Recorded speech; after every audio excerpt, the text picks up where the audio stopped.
من ماریا هستم و چندین سالی که دارم تو حوزه مارکتینگ کار میکنم.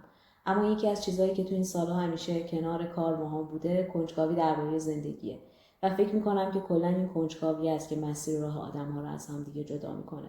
شاید هم برای همینه که من اسم این کانال رو مسیر یا راه ماریا گذاشتم. سفر رفتن رو خیلی دوست دارم. چند سالی هست که دویدن رو شروع کردم.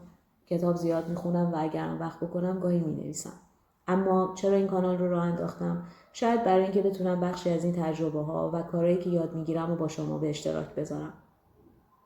تجربه هایی که توی سفران به دست میارم، چالش هایی که بهش برمیخورم و یا مواردی که توی کار و ورزش یاد میگیرم.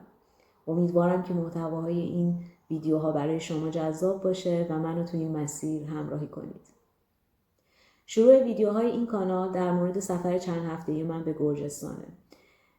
جایی که برای چند هفته توش زندگی کردم و توی ویدیوها میخوام در مورد چالش سفر زمینی به گرجستان، جاهای دیدنی که رفتم و شاید مواردی کمتر کسی در موردش صحبت کرده براتون بگم.